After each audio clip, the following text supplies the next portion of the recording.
Gentlemen, hello, it's your boy, Rick Kamla. And we have made it through All-Star Weekend in the WNBA. Full coverage of that. We'll talk about the labor situation in the WNBA. Before we dive into any of this, I want to tell you about our name change. We're updating our logo right now. So you see Fantasy WNBA Today.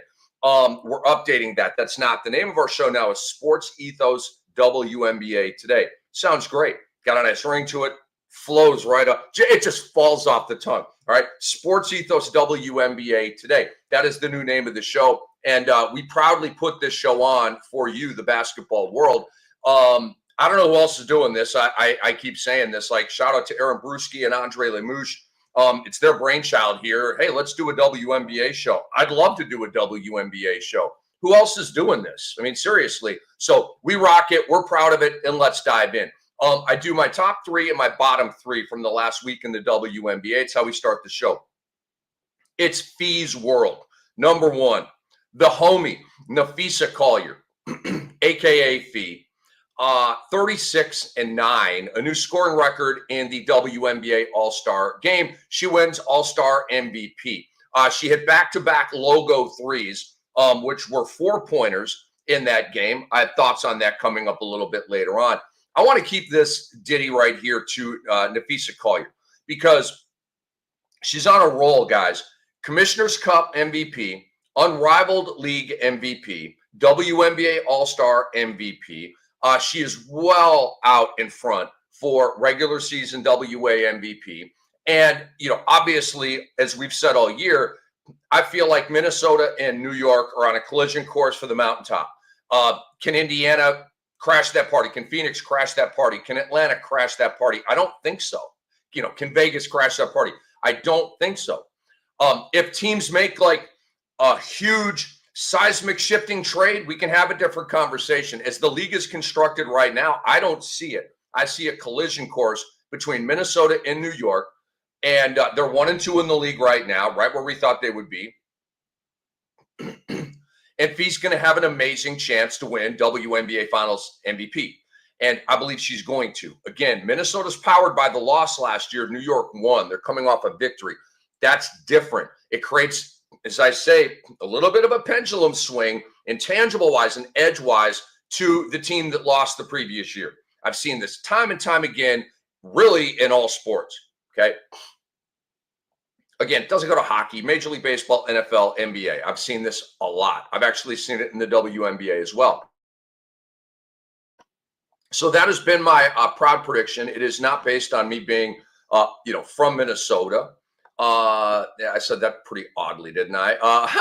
But me being from it has nothing to do with that. I believe that all the stuff. I mean, the Lynx' roster is bad to the bone. They were right there last year, and they're powered by the on-a-mission mentality. So I'm pretty psyched about that. And I believe that this year for Napheesa Collier is going to be like the SGA season, right? SGA leads the league in scoring, wins regular season MVP, wins, conference MVP, wins finals MVP. Napheesa is going to do all of that. She's going to win MVP. She's going to win the scoring title. I think her numbers come down, right? She was at 26. I'm like, she can't maintain that. And not that I'm hating or that, it's just, like I said, Asia went, 27 PPG last year? And I just said, guys, that's not sustainable. Why is it not sustainable? Because it's never been done before in the history of the WNBA. And there have been like no seasons even close to that. It's got to come back down just based on law of averages. It's a simple math, right? So Phee was at 26. And again, it's just math and me being a nerd and stuff. That's why I say this. It's not like opinions about players. It's literally trends and patterns I've noticed over the years in sports in math. That's all it is. But can she maintain 23.2? You're damn right she can. Asia Wilson, though, is at 22.3 and hard charging. We now have a battle, okay? They're between 0.9 points of each other. Let's say Asia goes on a run, 35, 33, 29, 39, 25, 27, 30, right? Totally within her talents, okay? Boom. Now she's right there with Phee, maybe even passes Phee. So this is going to be fun down the stretch right here. I think Phee ultimately is going to end up on top, but it's going to be a struggle. A'ja is coming for her money, and Asia's still A'ja, okay? She's the best player on the planet. And Kelsey Plum is third. Again, the homie, 20.1. And so I don't think she's going to, like, hike it up by 2 points per game or 3 points a game or 4 points a game to get the scoring title. But I told you she'd be right up there with the leading scorers before the year going to LA. Kind of an obvious prediction. I'm not going to try to take credit for that, but that is what's happening. Number 2 in KAM'S Big 3 from the previous week in the WNBA. By the way, our show, SportsEthos WNBA Today. Nice ring to it. The Liberty just got a lot better, okay? They brought in Emma Meesseman from, well, I don't know where from. I don't know where, was she a free agent playing overseas? I'm sure Andre has the whole story on that. I'm concerned about her being on, and I shouldn't say concerned, intrigued and excited about her being on the New York Liberty. She was the leading scorer in the 2024 Olympics, all right? And she has averaged 11.5 points, 5.3 rebounds over 8 WNBA seasons. And Andre, if you have the goodies on her, I presume she's been overseas for a little while, and now she's coming back to the W. I actually don't know that piece of history, but I know I like Emma Meesseman, okay? She's a baller. She's a winner. She's got a soft touch, man. She can really put the ball in the hole. She's 6'4", okay? So she brings a lot of size. 6'4" is long in the WNBA. I mean, Cardoso's 6'7", right? That's different. But 6'4" is still large. That's one of the biggest players in the WNBA. Cameron Brink is 6'4". I believe Jonquel Jones is 6'4". Like, okay, that's a big number in this league. And so she brings that. She's a veteran. This is a good, like, mercenary signing for the New York Liberty. She'll probably come off their bench, play 18, 20 minutes, and be really, really good in those minutes. It's a really good signing for the New York Liberty, man. I dig it. More good news for them. Jonquel Jones is expected to return for the New York Liberty's first game after the All-Star break. This is such good news. It's coming up on July 22nd. Hey, I got to set my lineups and get Jonquel off of the IR and get her back out there, which I will do this afternoon. And that game's against the Indiana Fever. Oh, guess who's not playing? Me with Caitlin in a couple of minutes. So Jonquel Jones is coming back. She's off the injury report, good to go. What does all of this mean? Meesseman going to New York, Jonquel's coming back. It just means that the Liberty are who we thought they were, the champs, okay? Now, I seen the Lynx winning it this year, but the Liberty, they look like champs, right? They've won 3 in a row. They're starting to cook, and now they've got, reinforcements coming in here. They're only going to be better.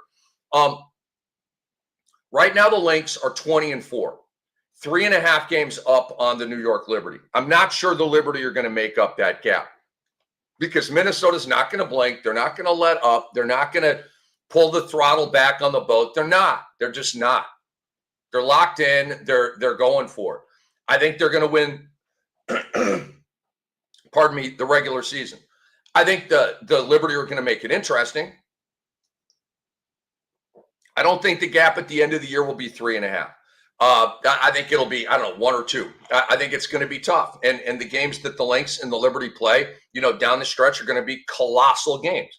And hopefully they're ballyhooed more than a Caitlin Angel game. And I love a Caitlin Angel game, but a New York, Minnesota game is like maybe not as historic based on the rivalry, but for who's going to win the ring this year, that game does matter more than a Caitlin Angel game. Just saying.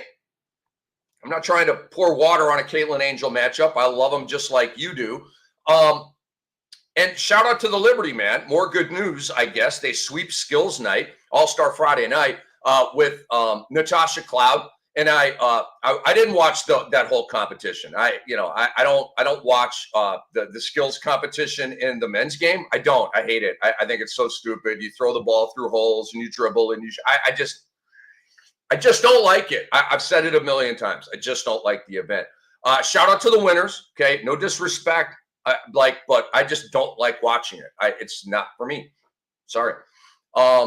So I didn't watch it. I did watch the 3-point contest. But I did watch on Instagram, Natasha Cloud. There was somebody on the court did video of her thing. And to see it courtside, I guess I liked it a little better. But just seeing her zip around and do and make all the passes. And it was just kind of cool.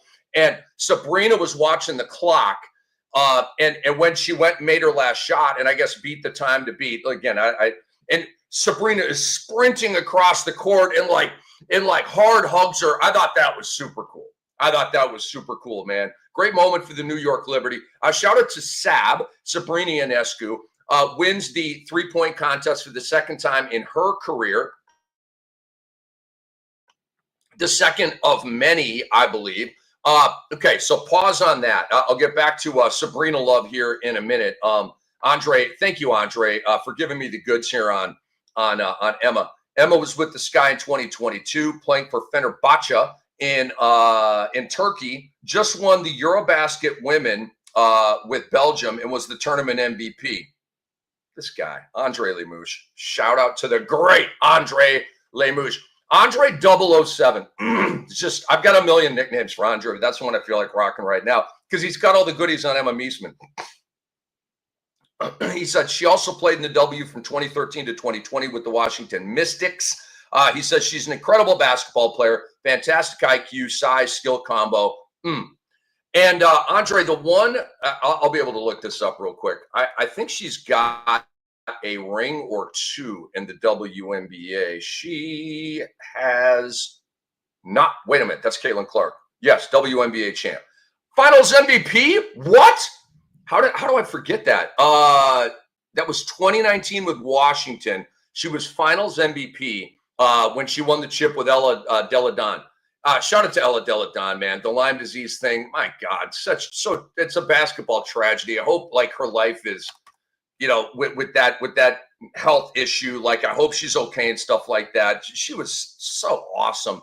And to see her career derailed like that, it's heartbreaking, man. All right, back to Unescu here.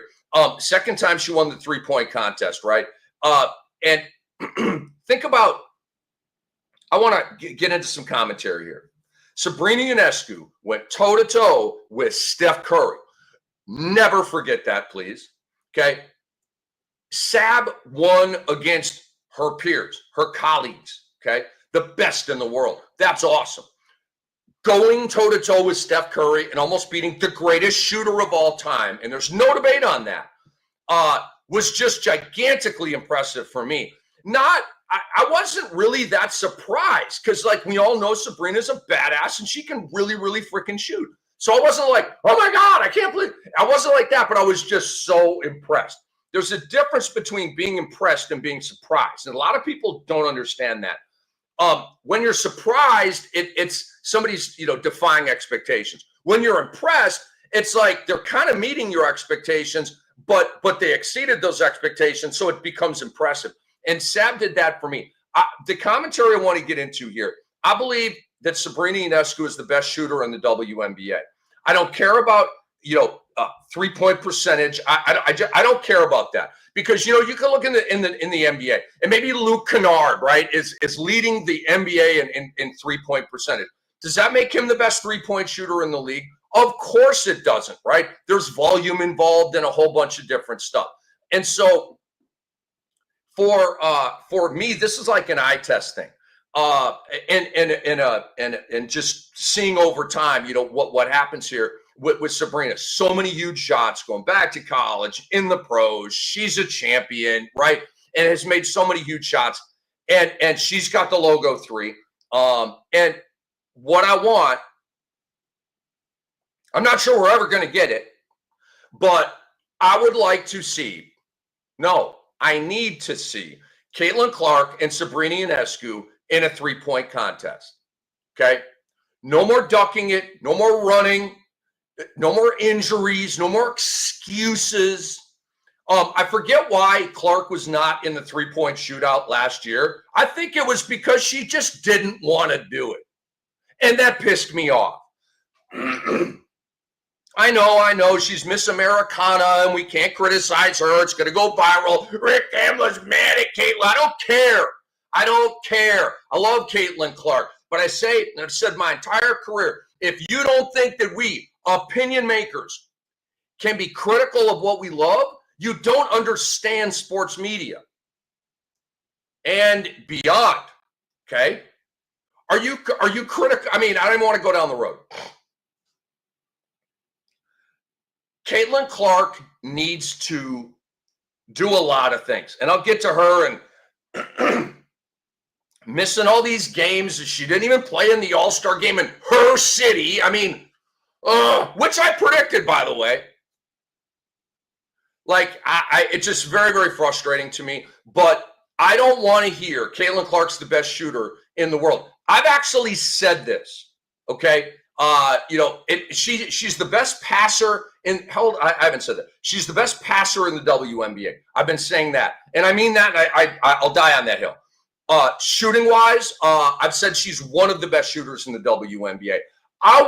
Many of you want to say Caitlin Clark is the best shooter in the WNBA. Logo 3, she's got a State Farm ad about it. I love the ad. I've already talked about that. Okay, so she's got this sort of narrative, this vibe that she is the best shooter in the league. Okay, and it's not that far off. But how can she be the best shooter in the WNBA when she has not won the 3-point shootout? Okay, she has not beaten Sab in a 3-point shootout, which to me you got to do. And you're going to say, "Oh, it's an exhibition." No, that matters. It mattered to Bird. Okay, it matters to Clay. It matters to all these guys. That's a big event. Dame, it matters to these guys. Why? There's a clock ticking. There's an arena full of people, and people care about it. And it's history that we track. Okay, that's why it matters. It is an ability to prove the narrative correct or incorrect. All right. There's a narrative about Caitlin that's unproven right now. She's the best shooter in the WNBA. No, she's not. She has not proven it. Okay. She has not made big shots in the playoffs. She does not lead the league in 3-point percent. I mean, she can't make a damn 3 on the road this year. It's unbelievable how bad her shooting on the road is. So if you're saying Caitlin Clark is the best shooter in the world, for women, you need to stop saying that. Or you can continue to say it and just be wrong. And you're riding the surfboard of on the wrong wave. I don't know how to complete that analogy. It's stupid anyway. Sab is the best shooter in the WNBA. Okay? She proved it against the best shooter in the world. She has proved it in the the starry whatever 3-point shootout. She's proven it with a bunch of huge shots in her career. She's proven it with a championship and big shots on the way to that. I'm moving on. I want to tell you about the SportsEthos app. Please go to your app store, download the SportsEthos app, and we will keep you in the loop constantly for NBA news, NFL news, and MLB news. Okay, blurbs, player news, who's hot, who's not, who's hurt, are they probable, are they doubtful, are they in, are they out, game time decision. All of it is there for all 3 of those sports. And you know what, guys? It's free. We're giving it away. Number 3 in my big 3. I'm fired up now. I'm Rick Kamla. Hi. This is our WNBA show. We're very, very proud of it. We call it now the SportsEthos WNBA Today. I know that the imaging on the side of the deal here doesn't say that. We're updating that. But the name of our show now is SportsEthos WNBA Today. Just be happy that there's not construction tape everywhere. To go.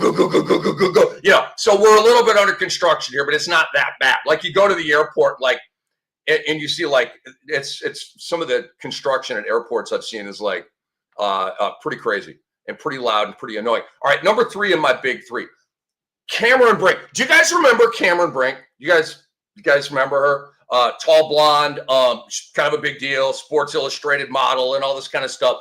She's got a great podcast. Remember her? Has she shown up? Remember NBA TV? Whatever happened to them or whatever that show was? Whatever happened to Cameron Brink? I'm sorry, Cam. I got jokes from time to time. She is set to return in the coming days. Okay, at least that's the hope. She was the number 2 overall pick back in 2024. And so I'm excited about this. I told y'all in fantasy. I told you. You guys were overrating Cam Brink. I mean, you had her 30th overall and stuff like that. I'm like, that's a bad pick, yo. It's a bad pick. Because I saw her on her podcast talking about, I got to make sure I'm absolutely 100. I said, okay, that's all I needed to hear. This lady is taking her time, and she ain't coming back on any team's schedule here. She's coming back on her schedule. Immediate fade in fantasy WNBA. That was the right move. Hopefully, you listened to your boy Cam. Kind of wise with this stuff. You might want to take some notes from time to time. She's 6'4". She brings a lot to the LA program. 2.3 blocks in 15 games last season before blowing the tire. Now, the LA Sparks have Dearica Hamby, one of the best players in the WNBA. And so while I pat myself on the back for the Brink fantasy tout or fade, I do have to throw myself under the bus a little bit. I thought the addition of Azura Stevens, the eventual return of Cam Brink, the addition of Kelsey Plum was going to bring Dearica Hamby's numbers down. I was wrong.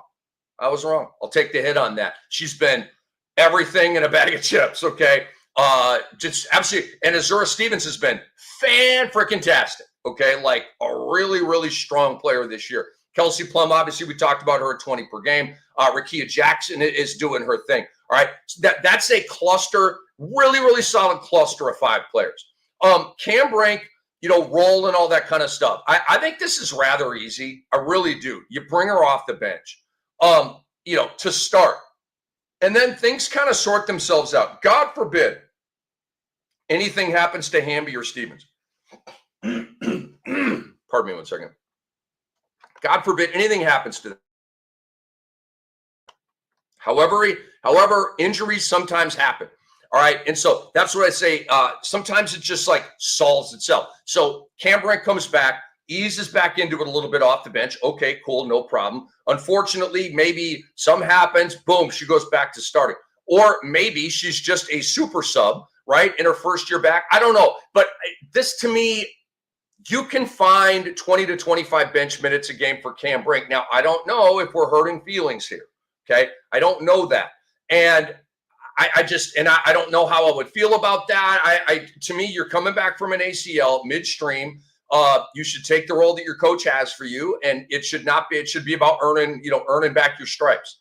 And if you are absolutely murdering every single night and you're still coming off the bench and then you want to be a little bit perturbed about it, okay, we can have that conversation. But I think coming back, you just take the bench role, let's ease back into this thing and go from there. Can the Sparks make the playoffs?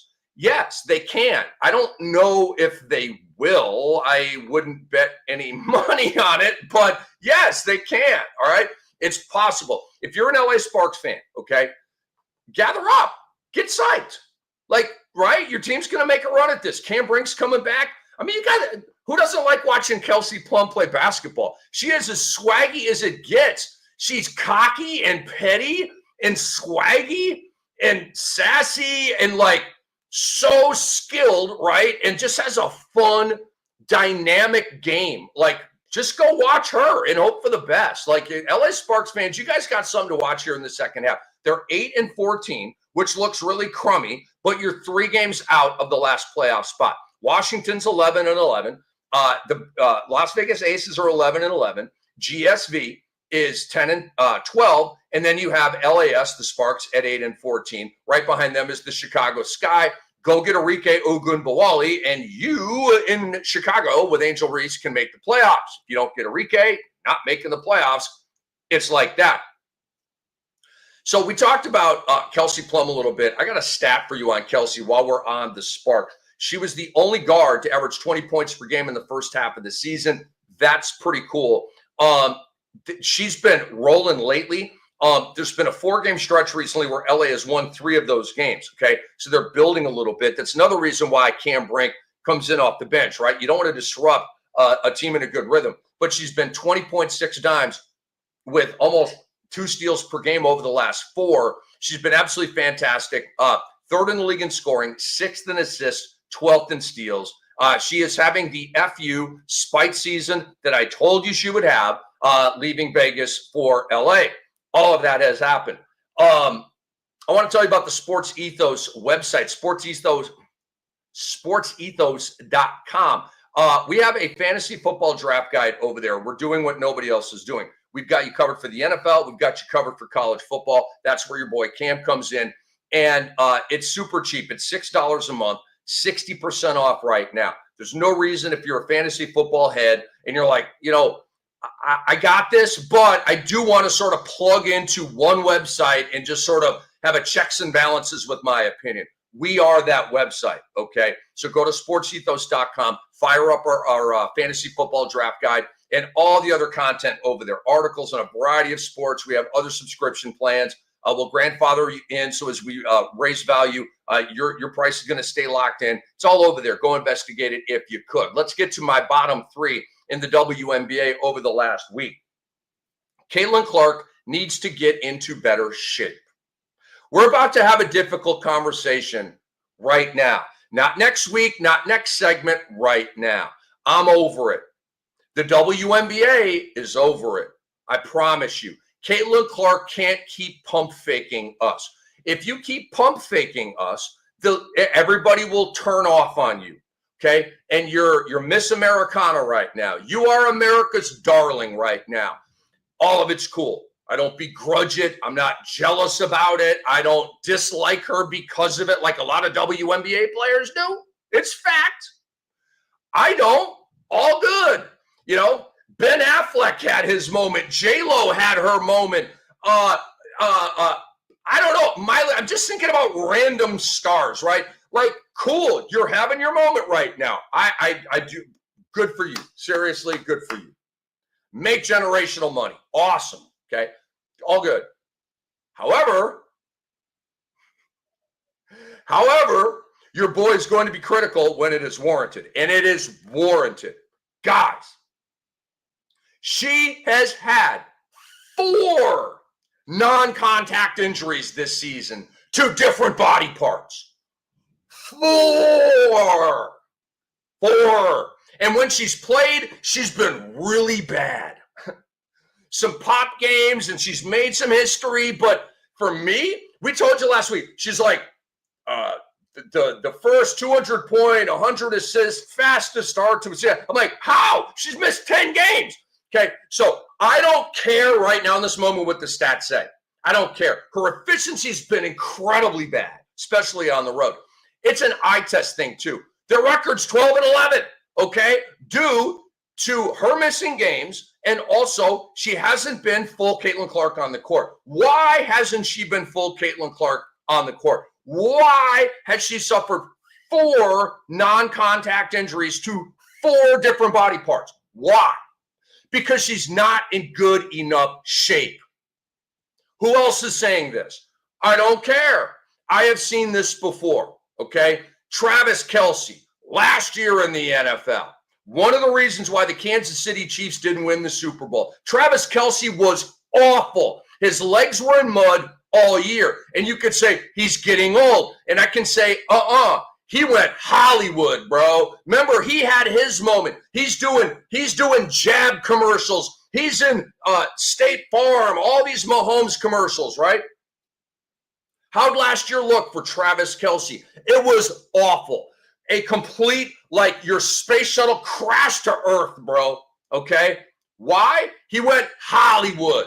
Why did Jimmy Butler fall out with Miami? He lost his way. He stopped being a tough guy. He stopped being an availability guy. He lost Pat Riley that way. Why? How? Commercials, movies, paparazzi. He went Hollywood. Caitlin Clark, as I view it right now, has gone Hollywood. She's in every commercial. Her arrivals and her outfits coming into the arena seem to matter as much as her performance, or somehow it's being portrayed like watching her walk 20 feet in some weird-ass outfit is like supposed to appease me as she walks into the arena to take a DNP. It's all crazy to me right now. She's got to get into better shape, man. She does. Travis Kelce heading into this year with the Chiefs. I don't see him in a whole bunch of commercials right now. You know why? Because he sucked last year and he didn't win the championship. I don't know what Travis Kelce is going to be like this year. He is a year older. He's still dating Taylor Swift. He's still on the jet set. Okay, so I don't know. Maybe he's good, just collecting money, coming back, going through the motions. I'm about to retire. I'm gracing you with my presence. I don't know. Maybe all that's in Travis's brain. Maybe Travis is running up hills right now to get into kick-ass shape. I just don't know that right now. Jimmy Butler, what is he doing right now? Is he on a yacht sipping champagne and eating strawberries with 10 gorgeous women around him? Good life. I'm not mad at him. Or are you in a gym getting up jumpers and sweating your ass off? Right? Have you gone Hollywood? I see Cody Bellinger went Hollywood. There's another example for you. He's out in LA with the Dodgers. Unbelievable player. Got this killer swing, great outfielder, wins MVP. Boom! Went Hollywood. Crashed. His career has not recovered. He had a good year with the Chicago Cubs. He's on the Yankees this year. He's having a pretty good year, but it's not the MVP level. He's just a pretty good player right now. He went Hollywood.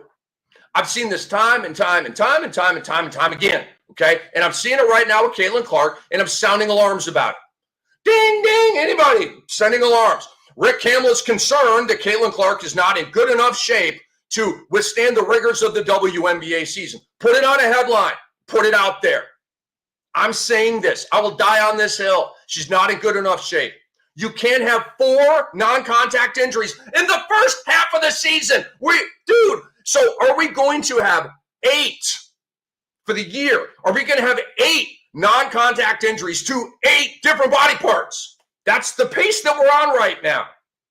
You can't tell me she's in good enough shape. You can't. I know. You see her with her uniform on, and she's not like flabby or anything like that. I'm not saying she's carrying extra weight like Luka was. Did I point that out? Pretty accurately and acutely, right? Going back 2 years, 3, I don't know. I've been talking about Doey Doncic for years, okay? And because of Dallas and the trade, it became a huge hot narrative, and y'all forgot where you heard it first, and okay, that's fine, but you heard it over here first. I was the first to start complaining and banging on Luka about the referee stuff. Trust me, I was on NBA radio. I was a narrative creator in the NBA, still am, and I was the first to do it. And then, you see Zach Lowe and this guy and this guy. I mean, are you peeping my podcast and stealing my rhymes? Like, what are we doing here? I don't know. I'm not accusing anybody of anything. I don't know. I'm just saying I've created a lot of content that I find, lifting up in other spots. And I'm like, is that organic or I don't know, and who cares? But I'm saying right now, Caitlin Clark is not in good enough shape. It's very, very disappointing. Caitlin, you're letting everybody down. You are, okay? Whatever your workout regimen is, it ain't enough, okay? And to me, I don't know. I don't know how she slots her day in the offseason. I don't know this. There's got to be more dedicated to working out. There just does. I've seen this again and again and again, and I'm seeing it with Caitlin Clark right now. And obviously,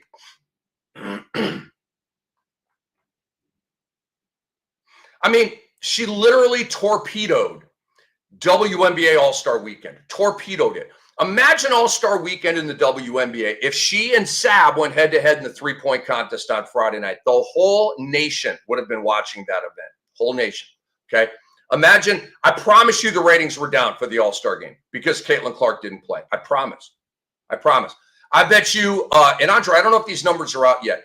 I bet you the ratings for last year's WNBA All-Star game were way better than this year's WNBA All-Star game. And which is ironic based on the accelerated growth of the league, right? And how mainstream, awesomely, the WNBA has become. It was such a cannonball to the sale of the league that it's hard to take, man. It's hard to take. Caitlin, she's 23. Hopefully she figures this out. I tend to give young players the benefit of the doubt, okay? I have even given Ja Morant the benefit of the doubt. Maybe not anymore, but I did. The first gun thing out at the strip club out in Denver, all right, he's a young guy. It's maturity. He'll figure it out. He'll come out of it. He'll get smarter. And then you get the other gun thing, right? And all that. It's like, no, maybe you just don't get it. I don't know what level you're on. You know what I mean? But with Caitlin, she's 23. I do think, she's gritty. She's a baller. She is competitive. I like Caitlin Clark, okay? She is cut from all-time great fabric, all right? Hopefully she figures this out. And I'm not saying stop doing commercials, stop, having sponsors, stop going to events. I'm not saying to stop that. I'm saying you have to reevaluate your workout regimen. You have to. I don't know. Fire your trainer, hire a new one. You've got to change that part of your corporation. That part of your corporation is a loss leader right now, which means you're hemorrhaging money out the door, not in the door. It's a business term, but it's an analogy that fits here, okay?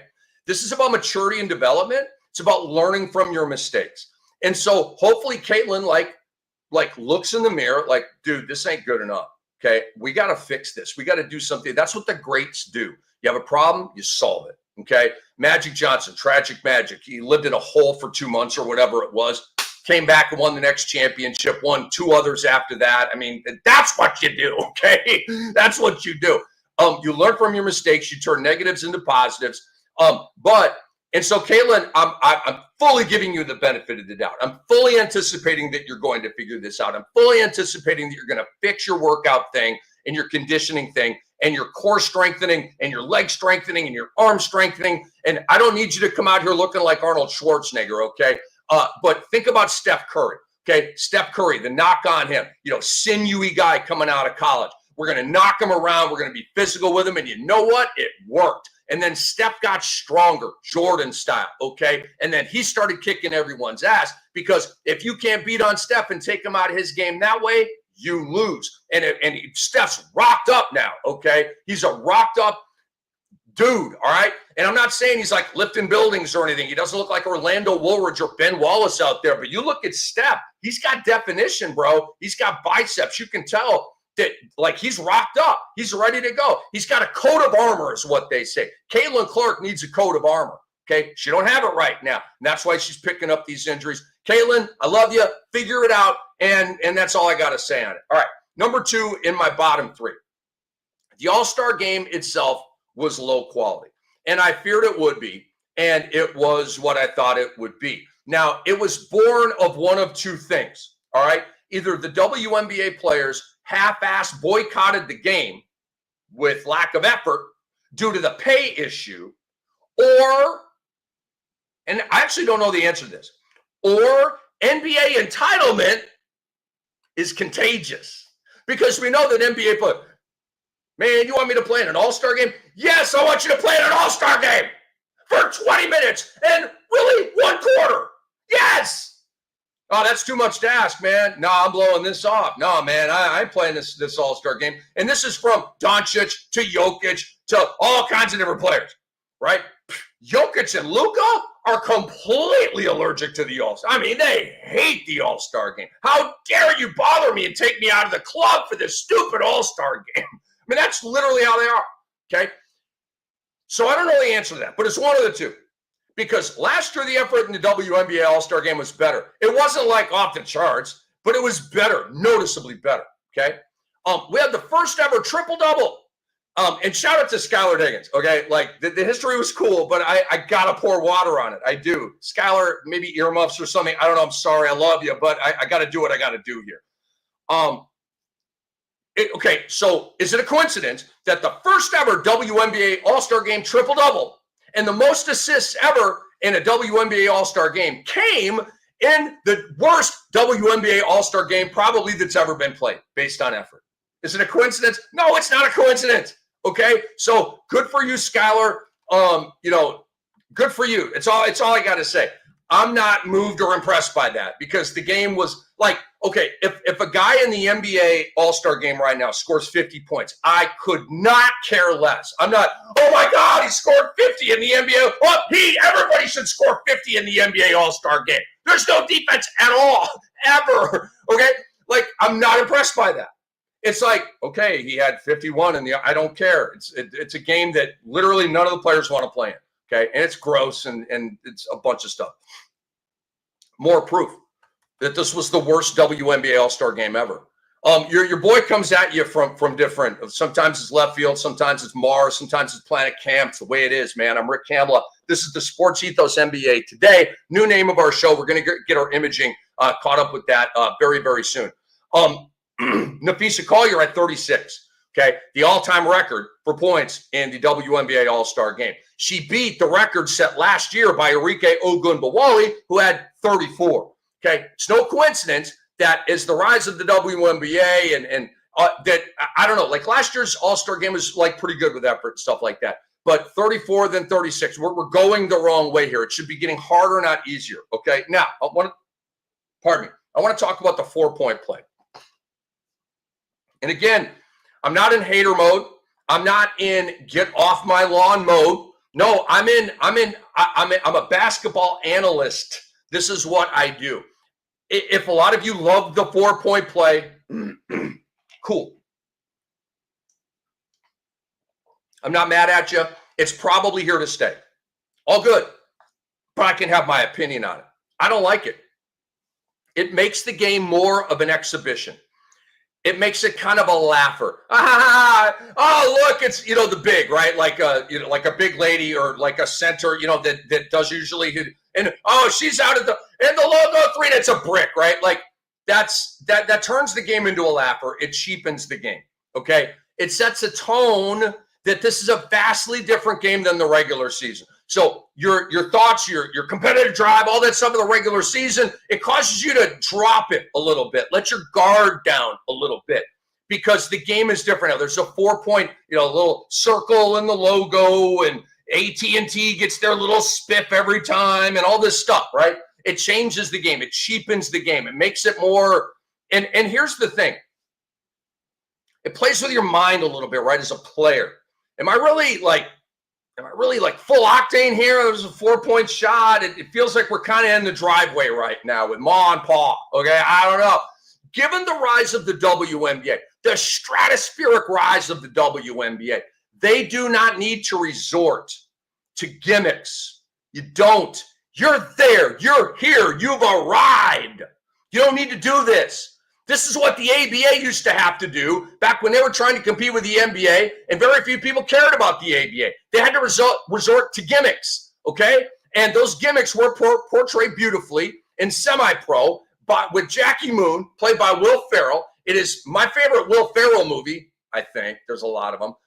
It's my favorite basketball movie of all time. Another unpopular opinion from your boy Kim. How can semi-pro be your favorite? Because it's my favorite basketball movie. It's absolutely freaking hilarious. Have you watched it recently? It's humor that stands up over time, which a lot of old comedies don't. Anyway, all right, there you go. But the ABA, and so he was the player, the coach, the GM, and the owner of the Flint Tropics and the ABA, right? And it goes into some of the gimmicks they had to do to get fans and all that. It's absolutely hilarious. Woody Harrelson's in it. Andre, is it 2000 or 3000? I'm so sorry. Andre 3000 is in it. He's great in that movie. It's a phenomenal movie. All right, number 3 in my bottom 3 from the last week in the WNBA. Andre, how much time I got left? Whew, I got to get rolling here because this one's going to take up some time. We're about to talk labor in the WNBA. Guys, if you're watching us on Twitter, we appreciate that. And we want you to check us out as well on the SportsEthos WNBA Today podcast feed. And let's go here with number 3. The WNBA cannot beat these allegations, okay? The players were wearing pay us what you owe us shirts. So gangster, by the way. Pay us what you owe us. I mean, so gangster. I loved it, okay? All about it. So I went through at WNBA, right? And they had all these arrivals and all these ladies looking beautiful and all this stuff and all the highlights of the game and history and stuff and 3-point contests, all this stuff. Not a thing. Now, one thing at WNBA on Twitter, about pay us what you owe us. I wasn't surprised. I didn't expect to see anything, but I vetted them. And I looked just to make sure. You can't bury your head in the sand about this, WNBA. All right, let's get into this. WNBA Commissioner Cathy Engelbert, who's no longer in with your boy, on Saturday said she's optimistic the league and the players will agree to a new collective bargaining agreement that features a much more lucrative revenue sharing model. Sounds great, but then you go into the details and that's just political fluff. The ongoing negotiations, obviously a huge topic. More than 40 players attended a meeting between the union and league on Thursday. Some later describing it as a wasted opportunity to progress talks ahead of the CBA's impending expiration at the end of October. The CBA is up. The players have already opted out of it, folks, okay? As of Halloween, I believe. Yeah, Halloween, okay? There's no more labor agreement between the players and the union. Two-time MVP Breanna Stewart said on Friday that revenue sharing is an area where the players in the league are not seeing eye to eye. Shocking. Shortly after Engelbert's remarks Saturday, and then the players wore the warm-up T-shirts that said, pay us what you owe us. So they probably had the shirts and we may or may not wear them, depending on how this conversation goes. All right. The league is still, fill in the blank here on us. And so we're wearing these freaking shirts in a rebellion. They should have not played. Just saying. I mean, you already went out there and half-assed the game. If you really want to put a whale in the swimming pool of the sports landscape in America, boycott the MF and WNBA All-Star Game. I mean, you would have the ABC nightly news, like the big national news, like CNN be all over that shit. I'm telling you right now. You really want to get America talking? Boycott the All-Star Game. I don't think they made a mistake by playing in the game. I'm just saying you could have gone a level gangster up of where you went, and they didn't. So Engelbert said the league is talking about different ways to revenue share, and the WNBA is in a much different place. Here's what Engelbert said. We want the same things as the players want. No, you don't. That's a lie. Lie number one. Let's track the lies here. We want to significantly increase their salary and benefits while balancing with our owners their ability to have a path to profitability as well as continued investment. You can't talk, Cathy, about hooking up the players and then immediately in the same sense go right back to hooking up your owners. No, you're already hooking up your owners. This is about hooking up the players. That's not a lie, though. The one lie so far. You see tens of millions of dollars being invested in practice facilities and other player experience by teams. Oh, I'm about to go off on this. And we want to strike the right balance between those two so they can continue because that's helped our hyper growth. Whatever the F that means, Cathy, it's helped our free agency. It's helped our players play in places where they're getting a great player experience. So that's going to continue, I think, no matter what we do here. But it's a balance between those two. But there's a proposal on both sides around revenue sharing. No, Cathy, no. You cannot take money away from WNBA players to build practice facilities. You can't do that. That is such stupid logic. I don't even know where to start. I can't believe she said that. I literally can't believe she said that. I can't believe that dumbass Denver owner talked about trading Jokic at a fucking press conference, and I can't believe Cathy Engelbert said that. I can't believe you said that. You're trying to rationalize and justify not playing players because teams are building practice facilities? Are you sure I'm about to blow a gasket? That's 100% on the teams, lady. 100%. The players have nothing to do with the practice facility. It is on the teams to create a great player experience. And solely on the teams. You got to be kidding me. Hey, Asia Wilson, every time you come through the door of your practice facility, you've got to make a $100 donation to the team. Are you crazy? Are you crazy? Players get all the money. Teams take on all the costs. That's how this works. How do you not get that? Do you actually think these players are stupid? No, they're brilliant. They're corporations. You think they're going to buy this bullshit? Are you serious, Cathy? Are you serious? Nneka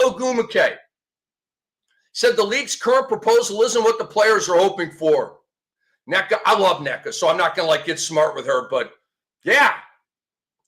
And that sucks. Here's what NECA said. Based on what we saw and based on what we're proposing, it's two fundamentally different systems. One that leans more towards a fixed percentage is what the league is responding to us with. We want to have a better share where our salaries grow with the business and not just a fixed percentage over time. Again, NECA and the players, keep it up. Beautiful. Right where you need to be. No, the league is growing at a crazy exponential rate. No. You can't lock us into it.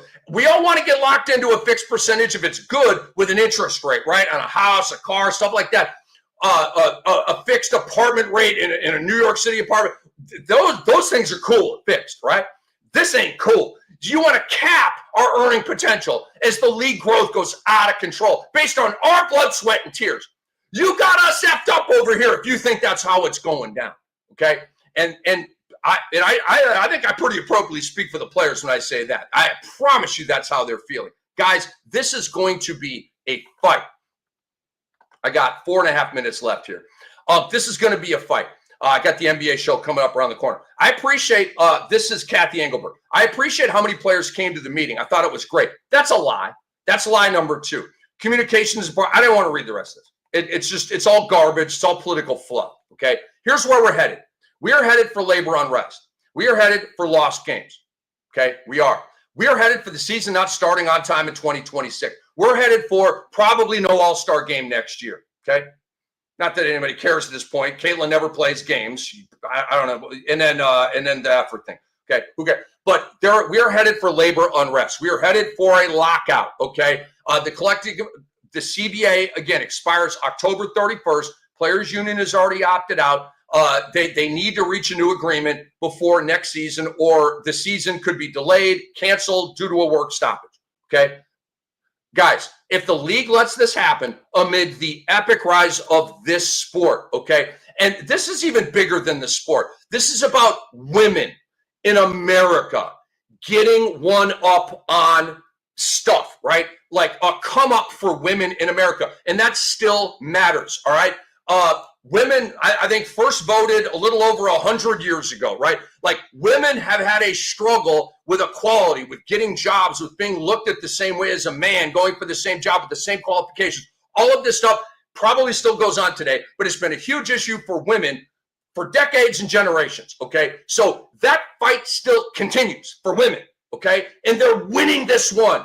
But the league, which is comprised of women, is trying to keep other women down. I just don't get it. I don't get how this isn't a love fest right now. We're all making money here. We're all smiling. Look at Adam Silver, and like Draymond loves Adam. LeBron loves Adam. Why? They're business partners. They're all raking in cash together. It's a perfect, beautiful arrangement. Now, the new CBA sucks, but at the top, the guys at the top are all taken care of and love Adam Silver, and they're all making a bunch of money together.